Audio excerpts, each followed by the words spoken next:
Hello everyone, and welcome back to DMG. As laptops get smaller, it's only natural, unfortunately, that you'll have to sacrifice a little bit of performance for the convenience of compactness. For instance, in a 15-inch laptop, you can fit almost a desktop-class graphics card and a high-performance, higher-end CPU. But when you start getting into the 14-inch class, yes, you can still put discrete graphics in the laptop, but you're limited in how much power they can draw because heat and, of course, space for the components starts to matter a lot more. And when you get all the way down to 13-inch, you're limited to integrated graphics and, well, a lot weaker CPUs than either of these. But HP thinks they can solve this problem. HP thinks they have the answer. HP thinks they can just shove an Nvidia graphics card into a tiny 13-inch laptop. Are they successful? Well, we're about to find out. This is the HP Pavilion DV3000. It is a tiny, adorable little 13-inch laptop, but it has Nvidia graphics. And we're not talking just a really awful graphics card. This one's actually not bad at all. But before we get into actual hardware, let's go around the sides and just do our quick overview. Also, I don't know what happened to this poor thing, but the previous owner seems to have been keen on scratching off the finish in many areas. It's definitely worn down, and that's surprising because, because of these heat issues, a lot of the time these HP Pavilions would cook themselves before they could get used enough to look like this. So it's actually kind of surprising that it does have some actual physical wear. Anyway, let's just do a quick physical overview. On the right side here, you have charger port, modem 56K, gigabit Ethernet, USB 2, and optical drive. Not LightScribe, unfortunately. It's just DVD rewritable.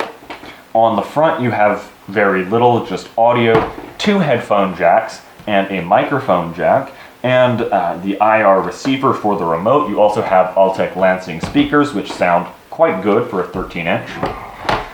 On your left side, you have VGA, Kensington lock, the fan exhaust, USB 2, eSATA plus USB 2, HDMI, SD card reader, and an express card small slot, which currently has the tiny remote inside of it, which miraculously has not gotten lost. And on the back, you get nothing but the battery. And on the bottom, instead of being just one door, it actually has a variety of different holes. This one has the memory under it. Here is where the hard drive is, and this is your wireless LAN. And for whatever reason, it has like a hot swap thing for the optical drive. There's a switch on the bottom that ejects the optical drive, but I don't really know why, because there's nothing else you can put there other than an optical drive. The ventilation for the fan on the bottom is really bad also. You only have this for intake. That's your only intake, and the fan is right here. So I was initially quite worried about this thing overheating, and you also have some exhaust on the base here. So the thermal designs in these older HPs aren't very good, and that was evident the first time I powered it on. Went into the BIOS, made sure it worked, and within seconds the fan was screaming. So I shut it off, immediately tore it down, and got to repasting everything and cleaning out the insides. I'll talk about that a little later, but for right now, let's go ahead and power it on. I really like this little laptop because it's pretty well designed, and it's very unique because you don't really see small laptops with Nvidia graphics, especially anymore. But even in the 2000s era of just stuff a GeForce card in it, it'll be great, this actually, in an odd way, has the same GPU as the Latitude E6400. The Latitude E6400 has an NVS 160M GPU, and this laptop has a GeForce 9300M GS. They're all clocked the exact same, and both of them use the same G98 die, so they're really the same GPU. They're not particularly power hungry, but for driving lower resolution screens, like this 1280 by 800, they're actually quite capable in 3D, and I'm about to show you. But for now, let's just do our regular tests. I'll get logged in and show you what using this laptop is like. In terms of hardware, this little thing is actually quite good. As aforementioned, we do have that Nvidia graphics chip, but while I was inside, I went ahead and upgraded from the 2 GHz CPU it came with to a 2.26 GHz CPU. It's not too big of an upgrade. I could have put a much faster chip in this, but these laptops aren't particularly known for running cool, so I wanted to put a lower wattage chip in there, like the P8400. You may notice that it has touch controls, just like the HP HDX16 we took a look at a while ago. Unfortunately, just like the HDX16, these aren't good, but they're actually worse on this laptop. Never push that button for the wireless, because on Windows 10, the wireless driver isn't very well compatible, and you have to reset the BIOS to get it working again. Here you have touch buttons for, play, pause, fast forward, back, stop. Those all work well, but the volume button, you can't just tap at the ends like you could on the HDX16. You're actually supposed to clumsily slide your finger along to change the volume, and admittedly, it works a little better than trying to do that on the HDX16, but I still don't understand why they couldn't have just used buttons. Another feature this has is actually a backlit keyboard. It's very dim and hard to see, but if I turn the if I turn the lights off, you can still barely see it at all. One thing I do like is the touchpad disable button is recessed much further into the case than it was on the HDX16, which makes it accidentally pressing it very hard. Like I'm running my finger over it right now and it's not pushing. You really have to stick your finger right down there to get it to register. It also has a fingerprint reader, and it works well with Windows 7, but unfortunately not compatible with Windows 10. Of course, we have our little remote here, and that remote allows us to do things like mute the volume or turn it up and down. We can also put the little laptop to sleep using this remote. But I discovered that all the HP remotes actually use the same transmission frequency. Here's the remote from the HP HDX16. I'm going to put this remote right there. And with the HDX remote, we can actually wake it up from sleep and adjust the volume and mute the volume, which makes that little indicator above the keyboard red, and then we can, turn it back up. So all these remotes use the same IR frequency, and it's really not a problem because you have to be right in front of the laptop for the IR line of sight to not be interrupted. But if these were radio frequency and you had multiple people in the house with HP Pavilions or HDX laptops, you could very easily accidentally turn off the laptop like 2 rooms over. So that would be kind of funny. The prank potential would be insane there.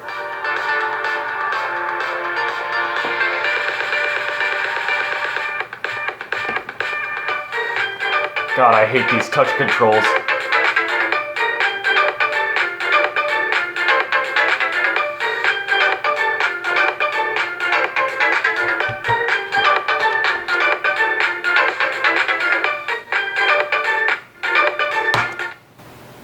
Nothing in the media playback controls, whether that be volume or pause or like anything, actually works as it should. However, The Altec Lansing speakers sound quite good, although they do lack the discrete subwoofer that the HDX16 had. I would expect a 13-inch laptop to not have a subwoofer, so it's really fine there. The speakers are quite crisp and clear for a 13-inch laptop, and the audio driver actually does allow you, to make some more precise adjustments of bass and etc. Same audio device that a bunch of these old laptops use, this IDT HD sound codec. You can adjust, bass, treble values. The Latitude E6400 and HDX16 actually also have this exact software, so it's not uncommon, but it's still a very nice feature to have.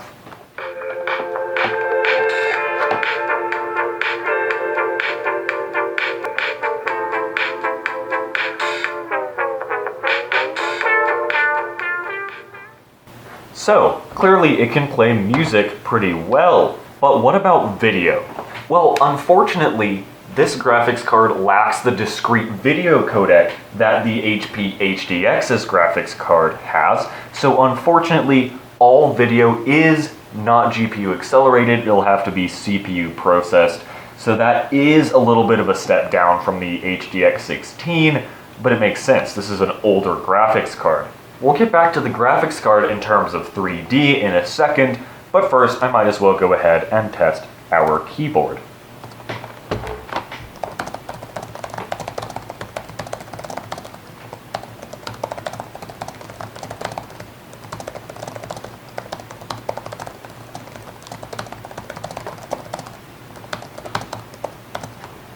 It has a nice tactile feel to it, and well, I honestly can't complain. For such a small laptop, it's quite a good keyboard. Not as good as a small business laptop like the Latitude E4300. It actually doesn't feel all that close to the keyboard on the HDX16, which is interesting. This keyboard has a much more sharp, snappy feel. There are a few things that don't quite work on this laptop, in addition to the touch controls. The webcam and SD card reader actually don't seem to work with Windows 10. That's a big complaint of mine with HP laptops. They just don't quite seem to be as compatible with Windows 10 as Dell's of the era. So I would show you the webcam, but I can't. It's not spectacular though, so there's really no point in doing so. Looks like every other mid-2000s webcam. This screen, as you can tell, because you can see everything behind me, is a pretty nice, it's not even semi-gloss, it's just glossy panel. It's pretty color accurate, and it gets reasonably bright. It does have an LED backlight, though, instead of CCFL, like you would get on a larger laptop. And CCFL backlights back in the day were a lot better than LED backlights. But the display, as I mentioned a little earlier, I think, is 1280 by 800, which is a 16 by 10 aspect ratio, which is actually surprising on an entertainment laptop. I would expect to see that on a business notebook. Usually on an entertainment laptop, you'd see a widescreen aspect ratio, like 1280 by 720 or 1366 by 768. I can't complain though. I actually prefer 16 by 10 aspect ratio, and it still works pretty well for gaming. Now it's time to see what that GPU can do in terms of gaming performance. And just a bit of a spoiler, it far exceeded my expectations. This is running at the max settings, by the way. Everything is cranked all the way up. And 1280 by 800 is not a super high resolution, so of course that is in part why the GPU is doing so well. Oh no, Redeemer. So yeah, you can see clearly on a more simple map, like facing worlds, it is very capable. Before we go to our next test though, I just need to do this one time. Nope, no, don't shoot me please. Haha, get wrecked, loser. Okay. So clearly, the Pavilion's GPU is quite capable, but let's do some Ice Tomb, the map that just kills any GPU because all the ice is all reflective. So it's a lot for graphics cards to process. And we can see it actually handles it quite well. Even in things like explosions, which do reflect off the ice, it works quite well. It maintains fantastic performance, and even while, oh no, okay, it got a little laggy there, but even while playing a game, you still get about an hour to an hour and a half of battery life. The frame rate, although not unplayable, is not conducive to my already struggling aim. However, as I said, it's definitely not unplayable, and for a 13-inch laptop, being able to run Unreal Tournament 2004 at maximum settings, at native resolution, this is absolutely impressive. Comparing this to what an Intel GMA integrated graphics chip could do, well, this is so much better. Now it's time to talk about the cooling setup, and I don't have a video of the teardown, but I did take some photos, and I'm gonna show those right now because it is so silly. The cooler in this laptop, it makes no sense. I mean, clearly it works pretty well. The GPU and CPU both stay below 80 degrees after several minutes of firm arc, which is really impressive. But it looks like some goofy Looney Tunes shit. Like, this does not look like a cooler that would actually be put in a laptop. I was so confused when I opened it up because there's this big plate, and instead of screws around the GPU heatsink to hold it down, there's this weird spring mechanism that hooks under these two clips and then is screwed in at the other side. I don't understand why they didn't just use a bracket with 4 screws. That would have made so much more sense, and the mounting pressure would have been better. But instead they opted for this goofy little thing that it's the silliest cooling setup ever. But now we're gonna get to why it's so thick, and that's because the hard drive is actually positioned above the optical drive. So in a PC optical drive, there's a bit of a notch, a section that's lower, and I'll put a demonstration on screen right now, but the hard drive is nicely nestled into that notch to save space. It's actually quite genius, because this was still the era where you wanted an optical drive in your laptop, even if it was a 13-inch laptop. Another interesting thing is the optical drive doesn't plug straight into the laptop. It plugs into this funny little board that moves the SATA connector over here. And then that's where it plugs into the board. So I don't quite understand why they did that, but clearly they had to because of the design of the laptop, and that's pretty interesting. That's about all I have to talk about. This laptop has pleasantly surprised me with its great speakers, awesome gaming performance, and fantastic general usability from a 13-inch laptop. Again, these HP Pavilions kind of suck to work on. They're really hard to get inside and service, and a lot of things like the Wi-Fi drivers and the touch controls and all of that don't quite work as intended, especially on a newer operating system. But if you just want a laptop that's compact but still has solid gaming performance with era-appropriate hardware, this is definitely one you should take into consideration because it performs wonderfully. But that's where I'm gonna wrap up this video. I hope this was entertaining or informative, and I hope you enjoyed. I hope to see you next time.